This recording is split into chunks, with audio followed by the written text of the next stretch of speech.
मेरे मन को वो घटना आज भी इतना प्रेरित करती है। क्या कमिटमेंट, नई पीढ़ी को प्रशिक्षित करने का सैयदना साहब का क्या कमिटमेंट है।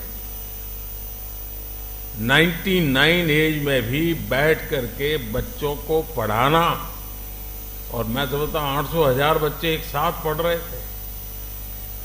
मेरे दिल को वो दृश्य हमेशा हमेशा प्रेरणा देता रहता है।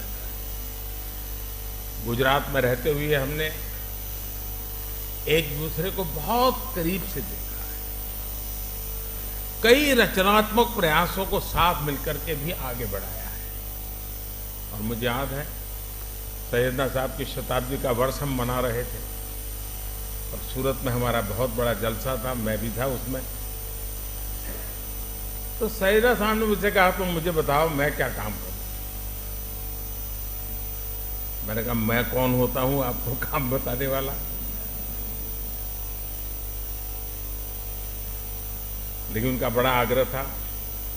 तो मैंने कहा देखिए गुजरात को तो हमेशा पानी का संकट रहता है, आप उसमें कुछ जरूर। और मैं आज भी कहता हूं उस एक बात को, आज इतने साल हो गए, पानी के रक्षा के काम में आज भी बोहरा समाज के लोग जी जान से लगे हुए, जी जान से लगे हुए। ये मेरा सौभाग्य है। और इसलिए मैं कहता हूं कुपोषण के खिलाफ लड़ाई से लेकर जल संरक्षण के अभियान तक समाज और सरकार कैसे एक दूसरे की ताकत बन सकते हैं, हमने साथ मिलकर के वो किया है और मैं इसका गौरव अनुभव करता हूं।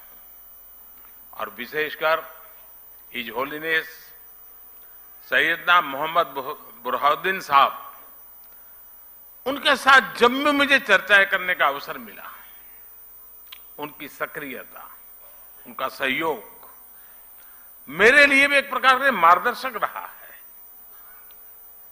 मुझे एक बहुत बड़ी ऊर्जा मिलती थी। और जब मैं गुजरात से दिल्ली गया,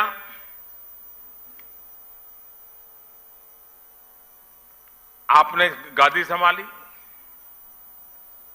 वो प्यार आज भी बना हुआ है, वो सिलसिला चलता रहा। इंदौर के कार्यक्रम में his holiness doctor Syedna Mufaddal Saifuddin साहब और आप सब ने अपना जो स्नेह मुझे दिया था, वो मेरे लिए बहुत अनमोल है। साथियों, मैं देश ही नहीं, जैसा मैंने कहा विदेश में भी कहीं जाता हूं तो मेरे बोहरा भाई बहन रात में अगर 2 बजे भी लैंड किया है तो 2-5 परिवार तो आए ही हैं एयरपोर्ट पे। मैं उनको कभी कहता हूं इतनी ठंड में आप क्यों कष्ट उठाते हैं, नहीं बोले आप आए हैं तो बस हम आ गए। वो दुनिया के किसी भी कोने में क्यों ना हो, किसी भी देश में क्यों ना हो, उनके दिलों में भारत की चिंता और भारत के लिए प्रेम हमेशा दिखाई देता था।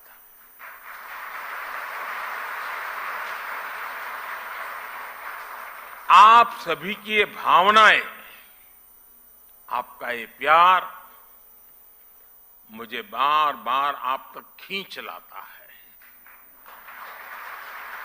साथियों, कुछ प्रयास और कुछ सफलताएं ऐसी होती हैं जिनके पीछे कई दशकों के सपने लगे होते हैं।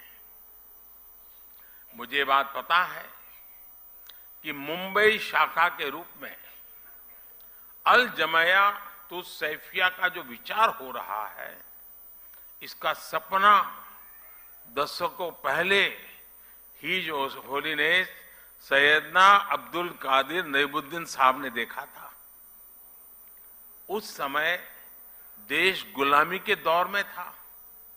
शिक्षा के क्षेत्र में इतना बड़ा सपना अपने आप में एक बहुत बड़ी बात थी। लेकिन जो सपने सही सोच से देखे जाते हैं वो पूरे होकर के रहते हैं। आज देश जब अपनी आजादी के अमृतकाल की यात्रा शुरू कर रहा है तो शिक्षा के क्षेत्र में बोहरा समाज के इस योगदान की अहमियत और भी बढ़ जाती है। और जब आजादी के 75 साल की याद करता हूं तो मैं एक बात का जिक्र जरूर करूंगा, और मेरा तो आप सबसे आग्रह है कि जब भी आप सूरत जाएं या मुंबई आएं, एक बार दांडी जरूर हो आइए। दांडी यात्रा महात्मा गांधी जी की आजादी का एक टर्निंग पॉइंट था, लेकिन मेरे लिए सबसे बड़ी बात वो है कि दांडी यात्रा में, दांडी में नमक सत्याग्रह के पहले गांधी जी आपके घर में रुके थे दांडी में।